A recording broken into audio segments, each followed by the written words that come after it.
people thought that the Llamados would be able to tie that series of 2-2 and make it a best of 3. But San Miguel had different ideas.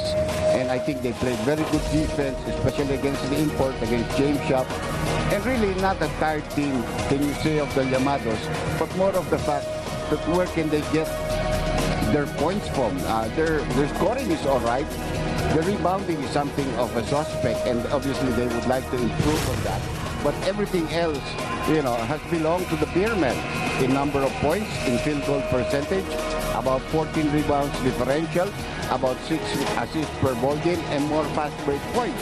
So where is the vaunted BMEG defense plus the BMEG offense?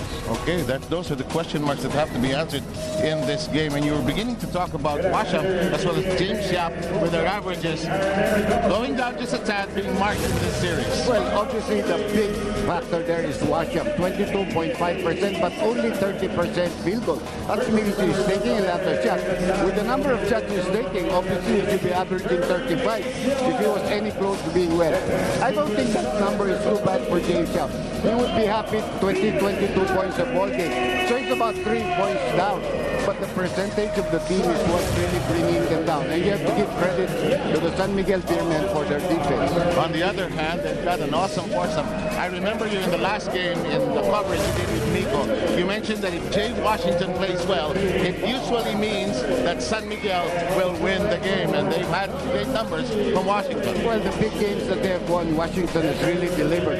But I think another big factor here is Santos being able to defend against Washam and actually matching his numbers in the previous game as far as points. I think Washam should stop going to the low post if he cannot post up a Santos. I think he should start playing in the perimeter and get screens for him to be able to take his shots. So for BMEG here to sort of win this game and make it 3-2, it's got to be a defensive job more than anything else, do you think? Defensive job, but they have to get their offense because no matter what you do, San Miguel's offense is going to come into the picture. They just have too many scorers on that team. The important thing is to get scoring from their top 5. And that will be a constant search for BMEG Derby Ace in the course of the game. And so far, San Miguel dictating the flow of the series with BMEG winning only the second encounter. And that was very close as that, 95-94, wherein BMEG raced back from 18 points down to be able to turn that game around. Well, the way you mentioned it, Seb, if you look at the lineups there, nothing different for both teams. San Miguel really has controlled this series. The only game that they've lost, they still controlled it until the very end, wherein Washam came up with his heroics in the end game. But so it is for BMEG to do something different today. And that's a good attack to the basket and a nice pass there to Rafi. And they're off and running early on. Derby Ace draws first blood, and Cabagnot working with Gabe Freeman, Jay Wash. Arwin Santos gets a starting cue here, and Don Hontiveros, the foursome, making up the bulk of that starting lineup. Shot clock down to 6 as 30 seconds have been played. Freeman, Pingris assigned to him. Tough shot there for Gabe Freeman, but he still made it. Shot clock was obviously putting a lot of pressure on him, and the defense was there by Marc Pingris. Do you believe in those things when they say a team is tired, or, you know, these are high-level teams? I've never believed in that. I mean, they had their own pressure because they had to go to the ringer in the quarterfinal series. But I never believe in a team that's tired. I think when a team is playing well, the adrenaline is enough to really pump you up and really play well. You look at a lot of the games, when you are playing well, you run a lot better, you run your offense better, you run your fast break better, you play a harder defense. So the important thing is not to be intimidated by the opponents. And let's remember, these are young people. They will be all pumped up to play the game of their life, as Hontiveros gives San Miguel a slight lead at this early juncture. Well, you don't like that if you are BMEG because an offensive rebound by not really a big player in the person of Hontiveros.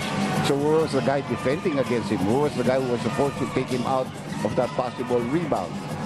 And you and Nico had mentioned the fact that the rebounds was a problem because, you know, Derby is not exactly a small team. They also have height. There's that drive by James Yap. Yeah, you're correct. As James makes his first 2 points of the ball game, actually BMEG has dominated other teams in the rebounding department. It is with San Miguel that they are faltering. Oh, yun nga. Here's Wash, who seems to be the barometer player for San Miguel as Cabacno finds a way home.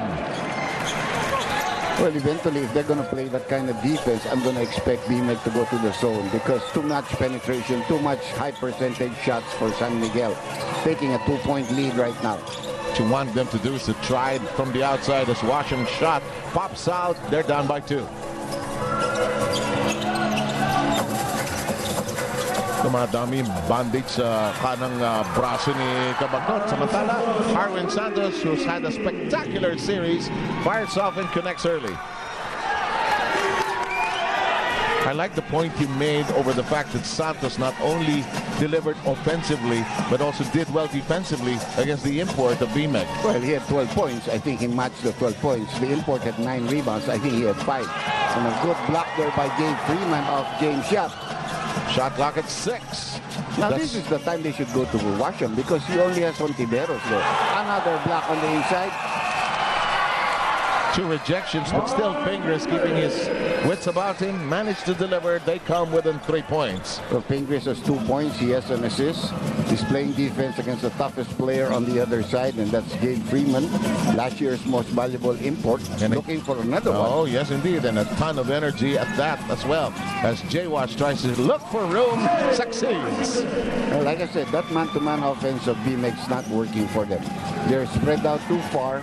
And what San Miguel is doing, they know that BMEG is a team that likes to put pressure all the way onto the top. No? So what they're doing is they're spacing well and they're spreading it out real well. That's going to be intercepted. We're going to have our first dunk here. Absolutely, Dr. J, and the Yakult slam dunk puts an exclamation point on this early run by San Miguel. They're in front by 7.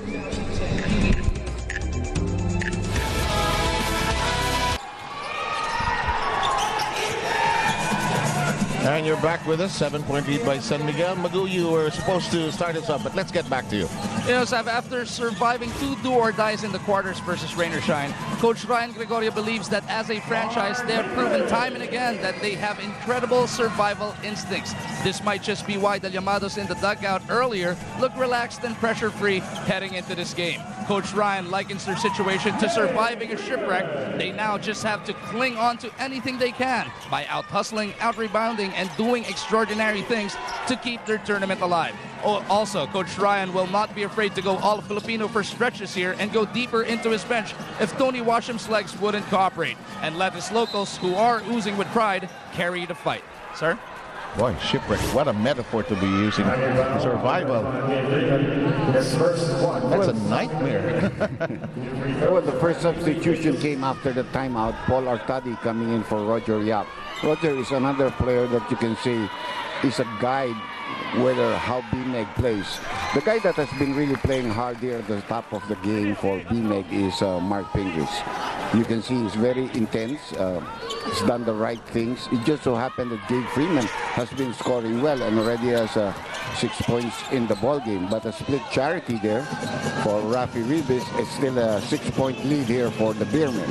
Using Magoo's metaphor, Freeman is probably the biggest shark that will threaten those at sea for BMEG Derby Ace. In the meantime, the pop from the outside, Wash hits the tad short as Artadi tries to spearhead the attack.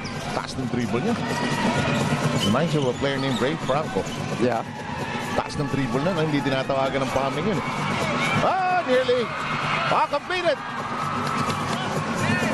London waits for the rest of the white-shirted crew. Getting it. And an offensive foul is called. No, they didn't give it. And again, you see Marc Pingris never giving up on the play. He's been doing well offensively, defensively. He never backed down from a guy charging at him. And the offensive foul was called. That could have been a 3-point play if it had been called the other way. The other way. You know, what I like about the point you made about Pingris is the minute he decided and sort of came to terms with the fact that he's going to do other things aside from scoring, his game definitely improved. I'll just rebound, I'll defend, I'll get follow-ups. In the meantime, the ball is lost by the Llamados down by 6. So James Love surprisingly passed on an open shot that he probably can take. He may not have made it, but there are possible offensive rebounders underneath the basket. I think they want him to fire up a big game here today. That layup does not bite. Another layup, but